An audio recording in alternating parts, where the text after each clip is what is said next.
Hi, here we are back at What's Cooking at the Pleasant Street Inn, and it's Christmas time, and all this snow has made me feel really festive. And today we're going to do a couple of cookie recipes, of course, and we're also going to do this great orange walnut bread. I have made the bread ahead of time because when you make the dough, which is very easy, you just let the bread set for 10 minutes in a greased floured pan, like so. And we're going to put it in the oven, and we're going to see the end result. This bread has a few easy ingredients. We're going to post those at the end of the show. It's got flour, baking powder, and salt. The powder makes it rise, but there's no yeast in this. Marmalade, sugar, orange rind, eggs, milk, and whatever nuts you want. So I'm going to stick this in the oven, and we're going to see it at the end of the show. That's a 350 oven, which will be on the recipe. So now we're going to make a couple of cookies.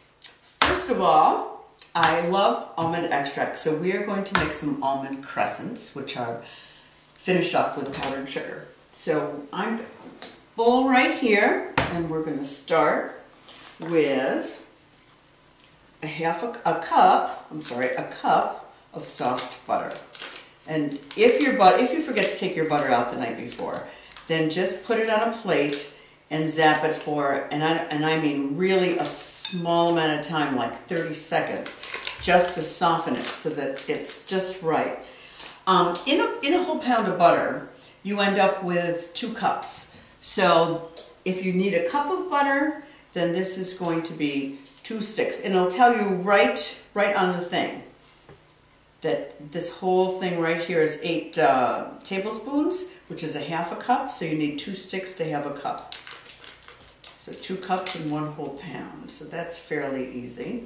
And usually with most of these recipes, you're always starting with creaming the sugar and the butter together.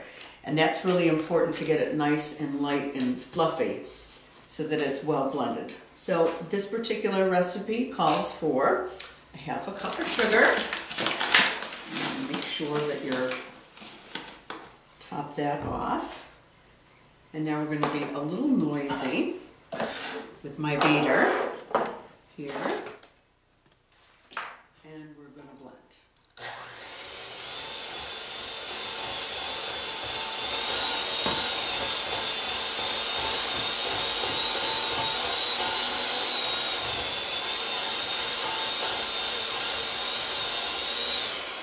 Well, this is a pretty high-speed mixer. You see it's nice and fluffy there together. And that's the first thing that you do. Then you're going to take your teaspoon of almond extract and you're going to add that in there right now.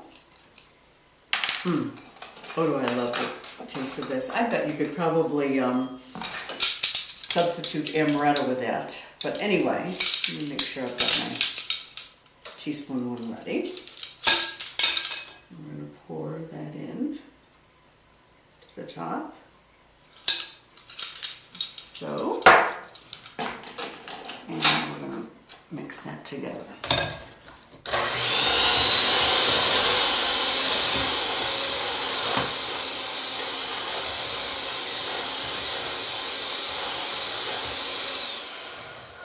Okay. Now this particular recipe does not call for eggs, so we're going to go on to the flour. We are going to add 2 cups of flour to this.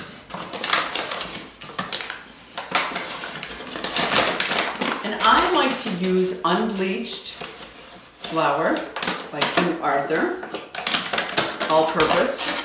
You know, there's so many different kinds of flour you can use. You can use self-rising flour for certain things and cake flour for certain things, but this is just regular flour. So we're going to put the 2 cups of this in here. You know, some of these Italian cookie recipes actually have lots of eggs in it. And I don't know if maybe this is not particularly Italian, but I know I've had almond cookies from Italians before. So, and we're going to add a little, half a teaspoon of salt to that powder. I mean, on the flour, I'm sorry. And just kind of mix it in there, like so. And we got 3/4 of a cup of almonds. So hopefully nobody in your family is allergic to almonds. These are chopped really fairly fine. You don't want them too big or else they just really don't work well in the cookie. And if you have a blender, you can do it a little bit at a time. If you have a little mini food processor, that works great. Just remember that in food processors, the almonds get fine really quickly and you don't want them to turn to powder. So you really have to use the pause button and just kind of pulse it and see how it comes, because it's not going to take very long. Okay, so we've got those in there. And the only other thing I have to have on hand is the powdered sugar when it's time to decorate. So we're going to mix this all together.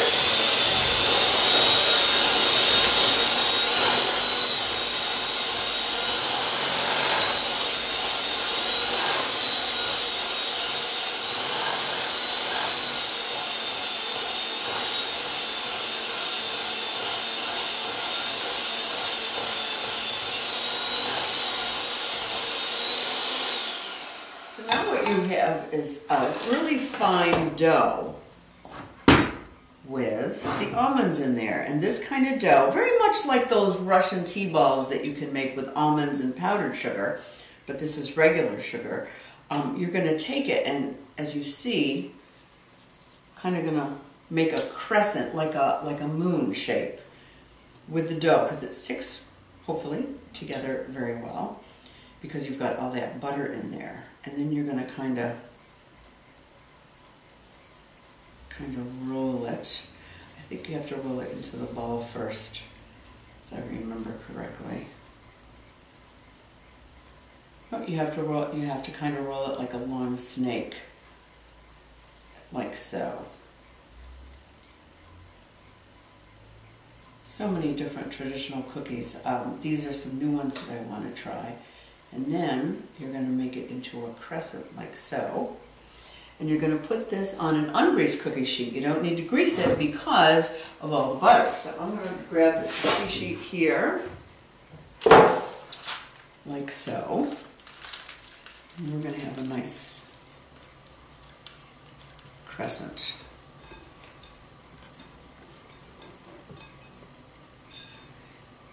Now, traditionally in my family, my grandmother, my mother used to, because my mom was from Finland, make a cookie that's very much like a gingerbread cookie, but has some orange rind in it, which makes it really nice and cloves. And they call that a pipperkaku shortbread cookie. And it's all the different kinds of cutouts with the gingerbread, and we spent all day Sunday doing those. We also did a 3-layered one that my mom always liked to make. And you put the layers together. You have to cut 3 different sizes, so you have all these different circles. And you have to match them up, because there's a bottom, a medium, and a top, and they gradually get smaller. And we put them together with strawberry jam, and then we sprinkle them with powdered sugar. And that is probably my all-time favorite and elegant cookie. Okay. So we're going to, as such, these are going to be great, and they're going to be really pretty with the powdered sugar on them. Now the bread I thought would be a great thing to make during the holidays, because it's a really quick, easy bread. You don't have to wait for it to rise, and that way you've got something with coffee in the morning. Maybe you're not really ready to eat the real sweet cookies first thing in the morning, and you've got this nice bread that you can slice for everyone, company, whatever. You know, when I made this particular cookie in the balls, I think the balls were easier than the crescents. But anyway, we want them to be a crescent shape, so we're gonna do this and squeeze. Now you don't want your cookies, whoops, you don't want your cookies to touch when they're like this, as you can see.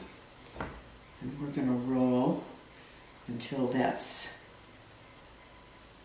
filled. And now this oven for this cookie can also be 350 or 325, depending on how your oven cooks. I'm going to put it in this oven at 350 because the bread is in there too, and I'm going to have 2 things going at once, which is fine. And one of the things that you can do is just check it.